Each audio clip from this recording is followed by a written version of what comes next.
নানা যান, মামা যান, সবাই নিচেন, দেখেন কেডা এসে।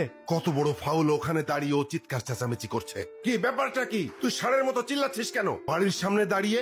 কি হলো, তুমি এখনো যাও নাই? তোমাকে না বললাম ভেতরে যাও। আমি বাইকটা পার্ক করে। আসসালামু আলাইকুম। আপনি নিশ্চয়ই মামা, আপনার ব্যাপারে অনেক কিছু বলেছে। আর আপনি মামি। বাহ, বেশ মিষ্টি দেখতে তো আপনি। আর যদি ভুল না করি আপনি ছোট খালা আর খালু। তবে আপনাদের সবার মধ্যে আমার ফেভারিট কিন্তু আপনি। আপনাকে কিন্তু আমি নানু বলে ডাকবো না। ছেলেটা কে রে? মামা, ও আতিফ।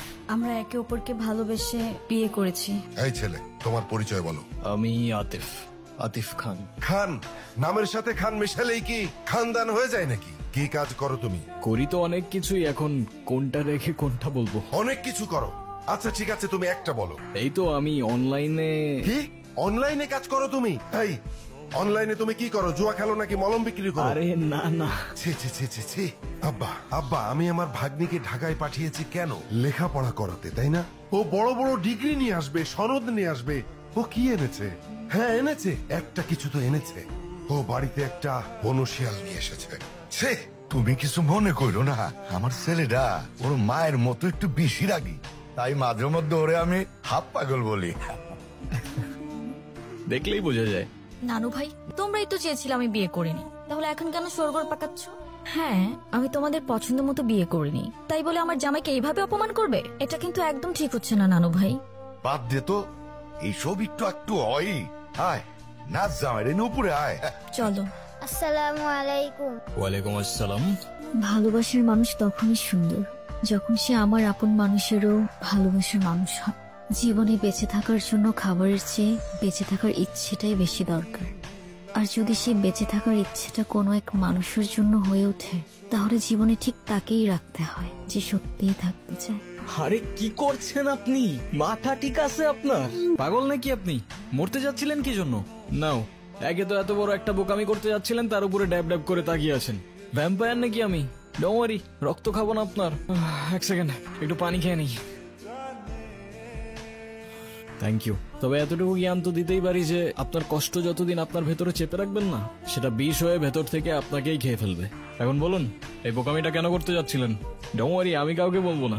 আর বলার মতো তেমন কেউ নেই আমার, না পরিবার না বন্ধু, শুধু আমি, আমার ক্যামেরা আর আমার ওয়াটার বটল। কি ভাবছেন আমাকে বললে আপনার লাভ ছাড়া ক্ষতি নেই? আর এমনও তো হতে পারে যে আপনার প্রবলেম শুনে আমি আপনাকে কোনোভাবে সাহায্য করতে পারি, রাইট? আমি প্রেগনেন্ট, ভালোবেসেছিলাম, বিশ্বাস করেছিলাম, কিন্তু ভাবিনি সে ভালোবাসা এইভাবে শাস্তি হয়ে ফিরে আসবে। আমি তালুকদার পরিবারের মেয়ে। আমাদের পরিবারের সমাজের নিয়ম না মেনে কিছু করে ফেলা মানে সবার কাছে একটা লজ্জা হয়ে যাওয়া। আমার পরিবার যারা বলে মেয়েরা হচ্ছে ঘরের সম্মান, আর তারা যখন জানবে আমি বিয়ের আগেই কিচ্ছু বলবে না, শুধু চেয়ে থাকবে। আর ওদের ওই দৃষ্টিতে আমার বুকটা চিড়ে যাবে। ওরা বলবে না তুই মরে যা, কিন্তু আমি বুঝে যাব আমার মরে যাওয়াই উচিত। ভেবেছিলাম এখান থেকে ঝাঁপ দিলে হয়তো সব ঝামেলা এখানেই থেমে যাবে। না প্রশ্ন, না অপমান, না দোষ, কোনো কিছুরই সম্মুখীন হতে হবে না। ভিতরের চিৎকারটা এখানেই থেমে যাবে। এখান থেকে ঝাঁপ দিলে আপনার চিৎকার থেমে যাবে সে ব্যাপারে তো কোনো সন্দেহ নাই, কিন্তু যার জন্য আপনি এখানে আসলেন সে তো দিব্যি ঘুরে বেড়াবে, রাইট? কোথায় সেই হারামজাদারা? কোথায় আপনার বয়ফ্রেন্ড? কোথায় সে? তাহলে তুমি যাচ্ছ? আমি এই সুযোগটা কোনোভাবে হাতছাড়া করতে চাচ্ছি না। চাই না প্রজেক্ট, এটা আমার ফিউচারের জন্য খুবই দরকার। আর আমাকে দরকার নেই তোমার? তুমি কি একটাবারও ভেবেছো তুমি চলে গেলে এরপর কি হবে? আচ্ছা, তুমি জানো যে আমি তোমার জন্য কি ভাবি না ভাবি, কিন্তু আমি যদি এখন বিয়ে ঠিয়ে করি তাহলে আমার সব গুলিয়ে যাবে। তার মানে আমি সব গুলিয়ে দিচ্ছি? তুমি কেন বুঝতে চাচ্ছ না? আমি যদি 6টা মাস সবকিছু ভালোভাবে হ্যান্ডেল করি তাহলে আমরা একটা স্টেবল লাইফ পাবো।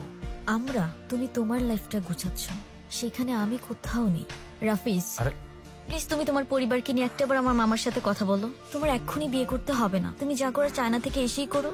আমার মামা, নানু ভাই সবাই রীতিমতো পাগল হয়ে যাচ্ছে বিয়ের জন্য। আমাকে শুধু 7 দিন সময় দিয়েছে, আমি আর পারছি না রাফিজ। তুমি কেন বুঝতেছো না? সারাক্ষণ শুধু কান্নাকাটি করবা আর নিজেরটাই ভাববা। একটু আমারটা ভাবতে শিখো।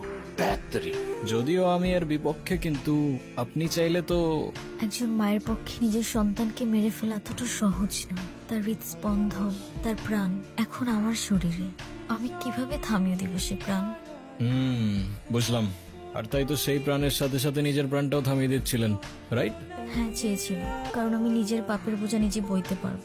কিন্তু আমার সন্তানের দিকে কেউ আঙুল তুললে আমি সহ্য করতে পারবো না। সবই বুঝলাম, কিন্তু এটা মনে রাখবেন যে আপনার ভুলের প্রায়শ্চিত্ত না সেই নিষ্পাপের জীবন দিয়ে হবে আর না আপনার জীবন দিয়ে। It is what it is. জীবনের এই মুহূর্তে এসে আমি সত্যিই জানি না আমার কি করা উচিত, কোথায় যাওয়া উচিত। তাহলে আমি বলবো আপনি বাড়িতে চলে যান, কারণ সেটাই হবে যেটা আপনার তাকদিরে লেখা আছে। না না, আমি বাড়িতে যেতে পারবো না। বাড়িতে গেলে আমার ওদের পছন্দ মতো বিয়ে করে নিতে হবে, যেটা আমার পক্ষে সম্ভব না। আপনি কি কিছু বলতে চাচ্ছিলেন? আরে প্রবলেম নাই, বলে ফেলুন না। আপনি আমাকে বিয়ে করতে পারবেন? হোয়াট? সত্যি না, মিথ্যে। আরে বুঝাই বলেন না, আমি কিছু বুঝতে পারতেছি না, মাথায় ঢুকতেছে না কিছু আমার। ধরুন আমি আপনাকে স্বামী সাজিয়ে আমাদের বাড়িতে নিয়ে গেলাম, কিছুদিন পর আপনি ওখান থেকে চলে যাবেন। তখন তো আমার সন্তানের পরিচয় নিয়ে কেউ প্রশ্ন তুলতে পারবে না। তারপর রাফিজ যখন আসবে তখন বিয়ে করে নিব। সরি, আমি আসলে বুঝতে পারছি না আমি কি বলছি না বলছি। আপনি কেনই বা আমার জন্য এত কিছু করবেন? সরি। আচ্ছা চলেন, আপনার জন্য মা হবেন না আপনি, একজন মায়ের জন্য এইটুকু তো করাই যায় বলেন। চলেন, আসেন আসেন, আর ভেবে লাভ নেই।